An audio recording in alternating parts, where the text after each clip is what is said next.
Well, hey there, my friends. It's Carpo.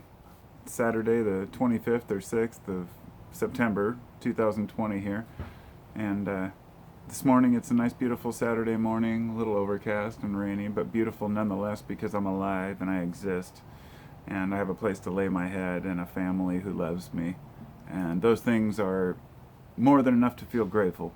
Let's just say. And I thought today I would talk about something that ordinarily I just bite my tongue about, which is, I'm living in basically the central hub for protests and chaos, Portland, Oregon. And as I read people's posts about how bad it is in Portland, people who don't live anywhere near Portland, people who say, oh yeah, over there you guys, your whole city is burning. It's funny because my wife went to meet her niece in Portland the other night, and she was showing me a video of the Portland streets and how they're just completely empty. I mean, a combination of COVID and the fact that it was a weeknight, it was completely dead out there and calm and quiet, and people get this image of their head of Molotov cocktails being thrown everywhere because they see one on the news, and I'm not going to deny that it gets nasty down there, and I want to make it clear that I'm not here in this video just to support one particular viewpoint. I want to make it clear that among all the shit that's going on, there are some bullshit coming from both sides, and the reason why I'm mentioning it today is because there is a planned two planned events today for North Portland, which is right across the bridge from me. And one is the BLM march, the Black Lives Matter, and the other one is the Proud Boys march, or the Proud Boys protest. Now, they tried to go down and get a permit and go through the right channels. They were denied the permit because of COVID concerns, but they're going to do it anyway. At least last time I checked, I believe that was the story. Which I don't blame them. I mean, this is America. We do what we want, right? I know that we're not going to compromise with one another at this point. And the counter argument to saying, oh, don't have a protest would be, well, people have been protesting for 120 days or something, every night. Even though they're wearing masks, it still is a concern. And regardless of who you're rooting for, I just want to say that there are major concerns with rooting for anyone. And I'm not talking about the legitimate people who have, there are people who are making choices and decisions with government leaders to, let's just say, divert some of the funds to actually making sure that we are wearing body cameras. You wouldn't believe how many police unions, decline to use them. So this isn't about police, and I don't want to get into that. My thought is, I don't believe that getting rid of the police is the issue. There are a lot of people who do want to completely abolish police. And yes, a lot of these are dumbass kids in Portland. And yes, at night when it gets dark and it gets late and they feel anonymous, they go scream, all cops are bastards, and they throw shit around and start fires. I think it's preposterous. I don't think it's getting anything done.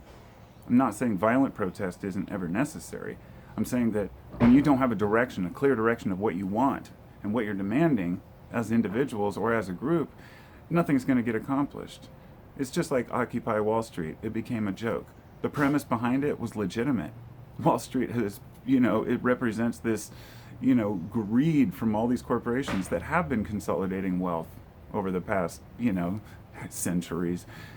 So, without getting too much into the politics of it, I just want to say, there's bound to be violence today in Portland. It's almost like both sides are almost asking for it. The problem is, I don't want to see Proud Boys come into Portland and start fighting with legitimate, let's just say a lot of people might have the weekend off and they say, I want to go down and march because I believe in Black lives.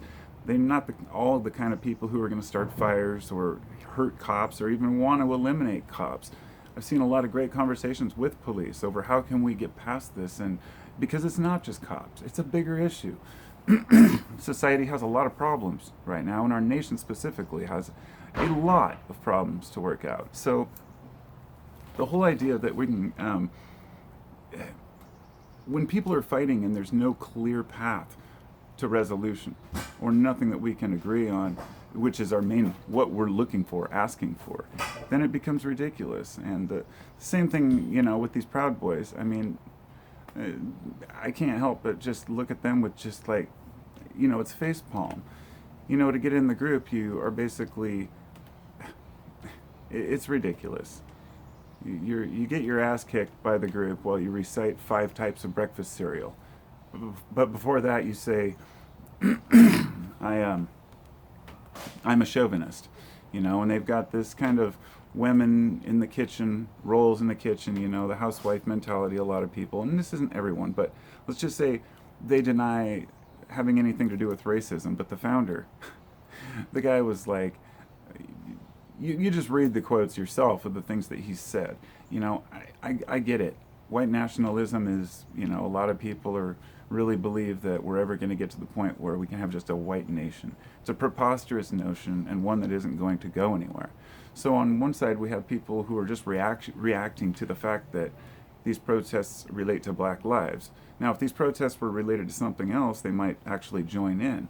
And in fact, I'd say if these patriots are so, really want to stand up against the violence that's happening in their town, why not go down there and all the Proud Boys go down in the middle of the night when all the shit's hitting the fan and, stand in front of these buildings and help the cops protect? Well, that's just not in the cards, because it's a lot of people out there really don't want violence. They don't want to get in a fight. They don't really want to get hurt themselves, but there are plenty who do.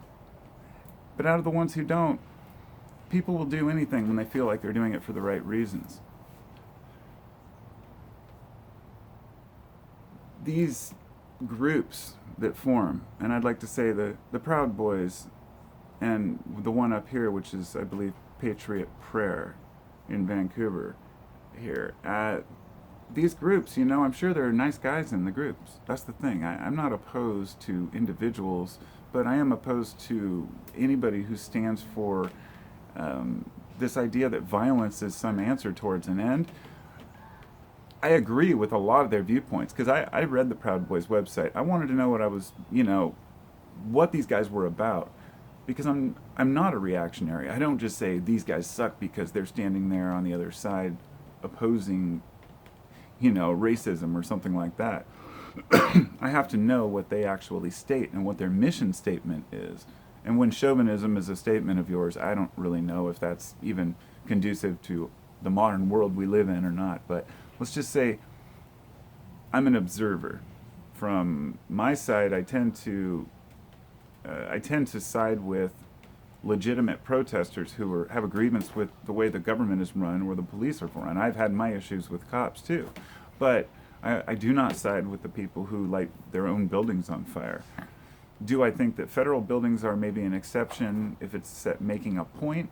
That's where it gets into some gray area and difficult, territory. I know people call it terrorism, but I don't know if anybody remembers the Bundy issue, the Bundy Ranch, but they were pissed at the BLM, a totally different BLM. This was a totally different BLM government takeover. A weird coincidence, but Bureau of Land Management, basically told this guy, they took his cattle, said you can't graze because you're not taking care of them, or maybe it was that they were letting him graze on public land. Point being, this whole thing ensued with this guy in Texas, and then they had this ranch up here. They ended up coming to Oregon and taking over a federal building, which was actually a wildlife refuge-like center. So they had to shut down the park. People couldn't go in there because they were holding the place hostage, basically. Of course, they didn't go in with snipers or anything. It ended with, I think, one of the guys getting shot, if I'm not mistaken, but he was shot on the freeway. Some people, these are the kind of guys who say, "Oh, I'll die, before I'll back down, or I'll die for my rights, or I'll die for, the irony of dying for the right to bear arms, And it's interesting to me that on the note of the right to bear arms, I've always been a gun supporter, not a supporter of guns. That doesn't sound right. I would say I'm a supporter of the right to bear arms for the sake of protecting yourself against a tyrannical government. As ridiculous as that sounds to some people, it's not just our government. It could be a foreign government. I mean, if our shores were ever invaded by actual people, which is unlikely, Americans wouldn't stand for it. They wouldn't get very far. Americans will stand up for our land, because I'm an American. I'm a patriot because I stand up for my country and my people. And when I see two sides, two factions being turned against one another over things like race in 2020, over things like misunderstandings and pointing the finger at one small group and blaming the whole. You know, when you have millions of people protesting, you only have in the hundreds looting and rioting. How do you, acknowledge people's grievances while at the same time calling out the bullshit for what it is? And the same on the right, because I don't point a finger at all the people who are in these groups like Patriot Prayer or Proud Boys. It's, hey, you want to fit in, you want to have a community, fine, that's great. Just do yourself a favor and consider what you stand for and consider what your goals are. Because what I was really looking for when I looked up the Proud Boys a while back was, what's your mission statement? I think everybody who has any group should have a straightforward mission statement. And unfortunately, a lot of people in the group, according to the types of things that they post in chat rooms and elsewhere, they want a white nation. And, I disagree with that strongly. But regardless of whether I agree or disagree, it's just not the way things are. They're living in a delusional state. It will never work. So, what is a realistic goal? Just like you're never going to get rid of all the different races, if you're on the other side, you're never going to get rid of all the authority or cops or government. So, let's step back for a minute and quit being idiots about it and see if we can actually get along. That sounds so stupid, but it's so simple. I think what it comes down to often, if we want to just simplify this, is why we can't get along. Our egos are bruised. We're a bunch of snowflakes. People are too easily hurt, as individuals and as a group. When people get personally offended when you talk about the president, for example, or a political viewpoint, that's where we're at right now. People get offended and just completely berate you and attack you, make all these assumptions about who you are based on one thing that you disagree with, not even talking to them. People have become so overly sensitive that no one wants to even talk with people about anything unless they're in an echo chamber. And when they do, it's just a fucking argument. It's pathetic. It's just yelling and screaming and seeing who can be the loudest and have the most to say, You have to stand by some principles, but it doesn't mean that you have to assume that all your principles are perfect and you know the right answer to everything. And I think we all know this, but there are some really childish fucking people out there with megaphones on all sides, the people who want to stand up and be heard in front of a crowd of people. There's some amazing speakers out there, and then there are some people who just want to cause division because it makes them feel good and they get a rush. The real life trolls out there. They might not even realize they're doing it, but there are plenty of people out there like that. And on a final note, I do think most people are good. I've always said that, and I stand by it. But damn, I've got to make the point that there are some really fucked up people out there. There's some mean, crooked, corrupt people who have no interest in other human life whatsoever. And as much as people might hate one or the other side of either the BLM protesters or the Patriot Prayer, just remember that most of these people, at least the BLM side, they're not violent people and they don't want to harm anybody. They just want a society that works for them and their kids. And guess what? Those who are opposing probably feel the same way. All we want is a society to raise our kids with our constitutional rights upheld to freedom of religion or lack thereof, our freedom of speech, our freedom to bear arms, all these things. It's just part of America and we have to deal with it. What else can I say? Thanks for coming along to my ramble. And I guess I'm going to go now. Because we got to go now. I guess I could, it's about 1:30 here, 1:30 p.m. in Portland, Pacific time. So I'm guessing that probably in the next couple hours, the protests will really get going. And by this evening, I'm sure at least a couple fights will have broken out. I mean, I've seen guys in pickup trucks, these clips of guys driving by, macing out of their pickup trucks, the protesters. There's the one dumbass protester the guy was a total shitbag. He shot this guy from one of the Proud Boys. I think he was a Proud Boy, and I think that's bullshit too. Shooting each other over things like this. It's just, you know, human life is precious. What else can I say? We don't treat it that way sometimes. Talk to y'all later.